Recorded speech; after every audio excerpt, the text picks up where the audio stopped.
ಅವರು ಇವತ್ತು ಅಧ್ಯಕ್ಷರಾಗಿದ್ದಾಗ ಕೆಪಿಸಿಸಿ ಅಧ್ಯಕ್ಷರಾಗಿದ್ದಾಗ ನಾನು ಅವ್ರ ಕಮಿಟಿಯಲ್ಲಿ ಸೆಕ್ರೆಟರಿ ಆಗಿದೆ. ನಮ್ಮ ಆರೋಗ್ಯ ಸಚಿವರಾದಂಥ ಶ್ರೀ ದಿನೇಶ್ ಗುಂಡೂರಾವ್ ಸಾಹೇಬ್ರೆ, ಕೆಪಿಸಿಸಿ ಉಪಾಧ್ಯಕ್ಷರು, ಮಾಜಿ MLCಗಳು, ಬೆಂಗಳೂರು ಕೇಂದ್ರ ಜಿಲ್ಲಾ ಕಾಂಗ್ರೆಸ್ಸಿನ ಉಸ್ತುವಾರಿಗಳು ಆಗಿರತಕ್ಕಂಥ ಆರ್ ವಿ ವೆಂಕಟೇಶ್ ಸಾಹೇಬ್ರೆ, ಎರಡೂ ಬ್ಲಾಕ್ ಅಧ್ಯಕ್ಷರುಗಳಾದಂಥ ಸರ್ವಣ ಮತ್ತು ಶ್ರೀನಿವಾಸ ಮೂರ್ತಿ ಅವರೇ, ನಮ್ಮ ಕೆಪಿಸಿಸಿ ಸದಸ್ಯರು ರಘುವಣ್ಣ ಅವರೇ, ರಾಜ್ ಕಾರ್ತಿಕ್ ಅವರೇ, ಮತ್ತು ಇಲ್ಲಿ ನಿಂತಿರ್ತಕ್ಕಂಥ ಎಲ್ಲ ಕಾಂಗ್ರೆಸ್ಸಿನ ಬ್ಲಾಕ್ ಅಧ್ಯಕ್ಷರುಗಳೇ, ವಾರ್ಡ್ ಅಧ್ಯಕ್ಷರುಗಳೇ, ಮಹಿಳಾ ಅಧ್ಯಕ್ಷರುಗಳೇ, ಎಲ್ಲ ವಿವಿಧ ಘಟಕದ ಎಲ್ಲ ಗಾಂಧಿನಗರ ವಿಧಾನಸಭಾ ಕ್ಷೇತ್ರದ ಕಾಂಗ್ರೆಸ್ ಕುಟುಂಬದ ಬಂಧುಗಳೇ, ಇವತ್ತೊಂದು ಏನು ಈ ಕಾರ್ಯಕ್ರಮ ನಾವು ಮಾಡ್ತಾ ಇದ್ದೀರಿ, ತಮಗೆಲ್ಲ ಗೊತ್ತಿದೆ.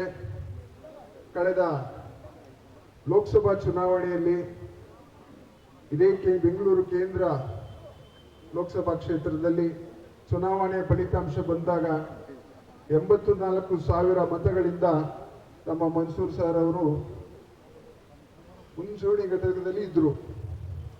ತದನಂತರ ಇನ್ನು ಕೇವಲ 15-20 ನಿಮಿಷಗಳಲ್ಲಿ 84,000 ಮತಗಳಲ್ಲಿ ಮುಂದಿದ್ದಂಥವರು ನಾವು -32 ಬಂದ್ವಿ.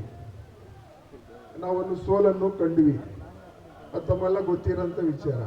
ಆದ ನಂತರ ನಾವು ಇಷ್ಟೊಂದು ಲೀಡ್ ಇದ್ದಂಥವ್ರು ನಾವು ಯಾಕೆ ಸೋಲನ್ನು ಕಂಡಿದ್ವಿ ಅಂತ ಅದ್ರ ಬಗ್ಗೆ ವಿಚಾರ ವಿಮರ್ಶೆ ಮಾಡಿದಾಗ ನಾವು ಅವಾಗೊಂದು ಮನ್ಸೂರ್ ಭಾಯ್ ಅವರು ಹೇಳಿದ್ರು, ಇಲ್ಲ ನಾವೊಂದು ಇನ್ವೆಸ್ಟಿಗೇಷನ್ ಮಾಡೋಣ, ಇನ್ವೆಸ್ಟಿಗೇಷನ್ ಮಾಡಿದ ನಂತರ ಅದ್ರ ಬಗ್ಗೆ ಮುಂದಿನ ಹೆಜ್ಜೆ ಇಡೋಣ ಅಂತ.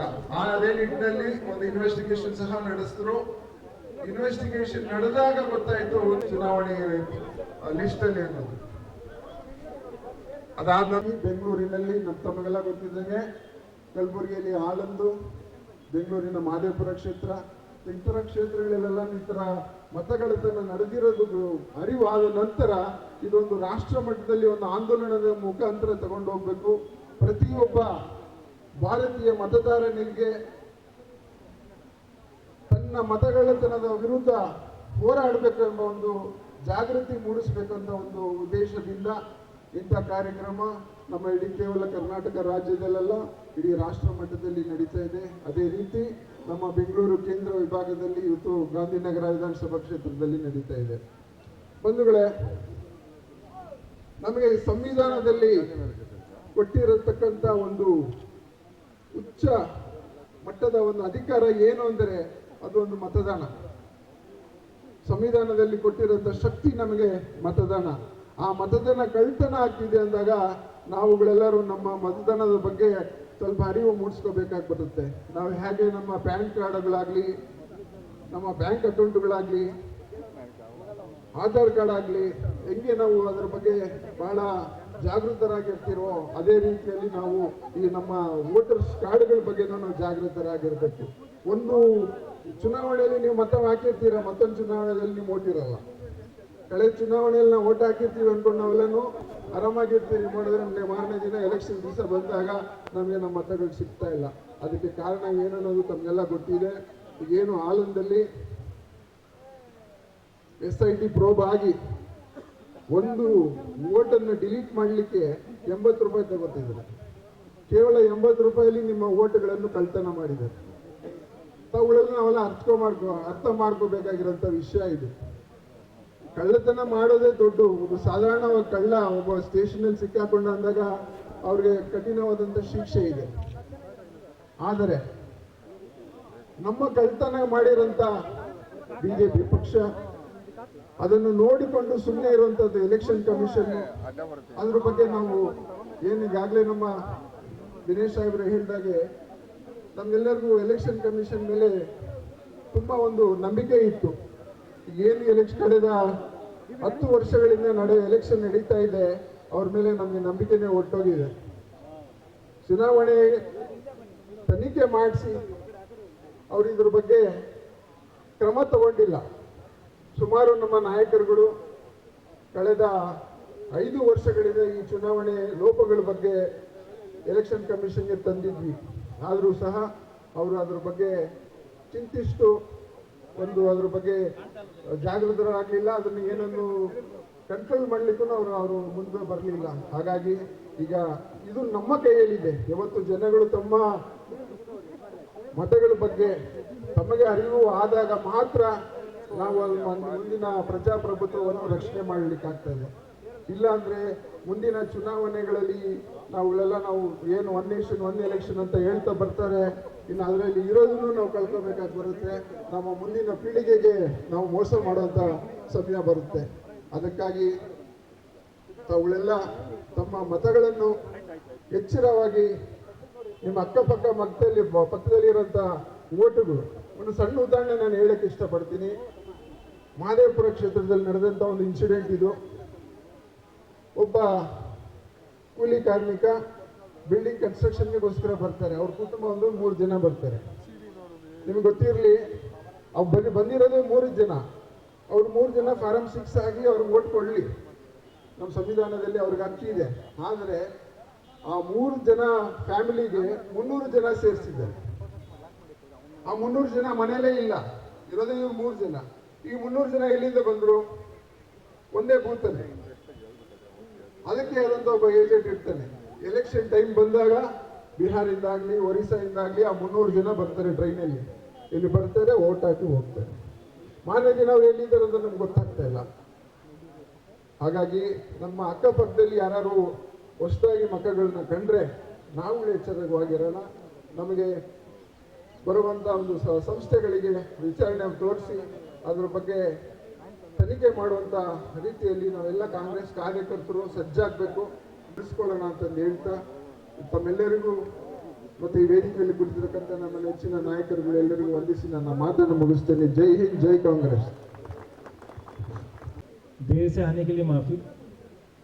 मंच पर उपस्थित बहुत ही ज़्यादा लोकप्रिय कांग्रेस पार्टी के बहुत ही senior leader and I remember आपके इलेक्शन में देश से डबल हैट्रिक 6 बारी से यहाँ पे एमएलए दिनेश गुंडूराव जी, मंच पर उपस्थित हमारे डिस्ट्रिक्ट प्रेसिडेंट नंद कुमार जी, मंच पर उपस्थित एपीसीसी के वाइस प्रेसिडेंट हमारे ब्लॉक प्रेसिडेंट सवर्णा जी, यहाँ पर उपस्थित सभी महिलाएं, मातृशक्ति, युवा शक्ति, सबसे पहले आप सभी को बीती हुई दीपावली की और आने वाले छठ की बहुत बहुत शुभकामनाएं।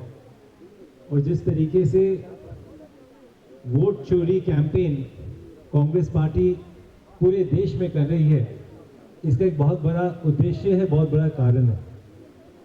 आप सबको याद होगा, आज से लगभग 2.5 साल पहले जब कर्नाटका में विधानसभा के चुनाव थे, उस समय एक विधानसभा में आके हमने ये कहा था अगर कांग्रेस पार्टी की सरकार बनेगी तो सभी महिलाओं के बैंक खाते में 2000 रुपए आएंगे। हमने ये भी कहा था अगर कांग्रेस पार्टी की सरकार बनेगी तो कर्नाटका में कोई भी महिला, भले ही किसी भी जाति की हो, धर्म की हो, किसी भी विचारधारा की, पॉलिटिकल विचारधारा की, तो पूरे कर्नाटका में बस में without paying a single rupee they can travel.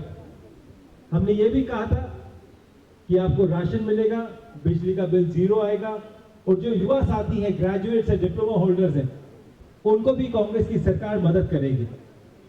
ये इसलिए हो पाया कि आप लोगों ने ईमानदारी से वोट डाला और कांग्रेस पार्टी की सरकार बनी। परंतु पिछले कई सालों से भारतीय जनता पार्टी सरकारें जो बना रही है, या तो एमएलए को तोड़कर, उनको खरीदकर, या वोट चोरी के माध्यम से बना रही है।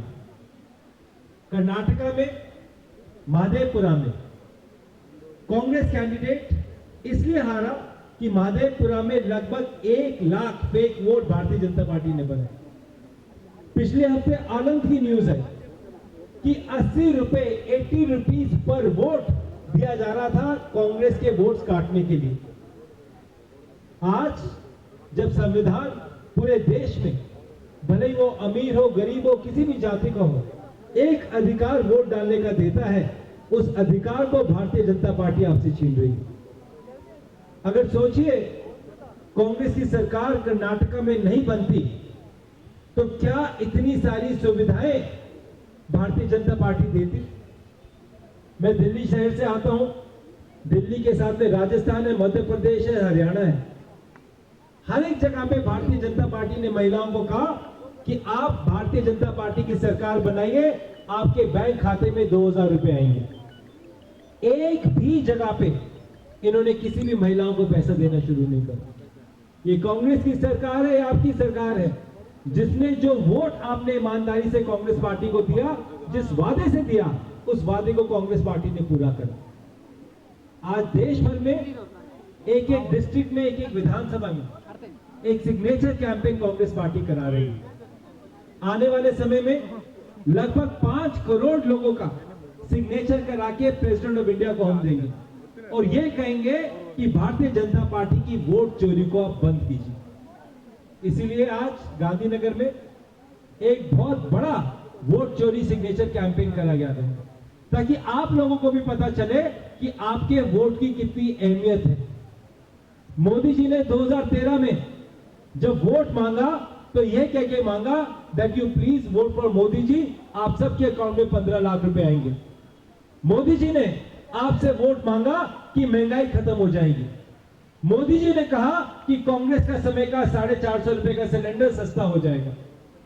आज पेट्रोल डीजल लगभग 100 रुपए है, सिलेंडर 1000 रुपए है और महंगाई कमर तोड़ है। आज अगर आप ईमानदारी से वोट डालते तो ये महंगाई वाली सरकार केंद्र में आपको नहीं मिलती। इसलिए आपके बीच में आए हैं कि आप जाके अपने घर परिवार सदस्यों सबको बोलो कि आपकी वोट चोरी जो भारतीय जनता पार्टी कर रही है वो वोट चोरी होने ना दे। मैं फिर से धन्यवाद करना चाहता हूं दिनेश गुंडूराव जी का, हमारे डिस्ट्रिक्ट प्रेसिडेंट नंद कुमार जी का, कि बहुत ही बड़ा कार्यक्रम इन्होंने वोट चोरी का आपके ऑर्गेनाइज करा है। और मुझे पूरी उम्मीद है जिस तरीके से कांग्रेस का एक एक कार्यकर्ता, एक एक नेता लोगों के बीच में जाके सिग्नेचर कैंपेन कर रहा है, आने वाले समय में भारतीय जनता पार्टी बिल्कुल भी वोट चोरी नहीं कर पाएगी। एक बार फिर से आप सबका बहुत बहुत धन्यवाद। जय हिंद, जय भारत, जय कांग्रेस।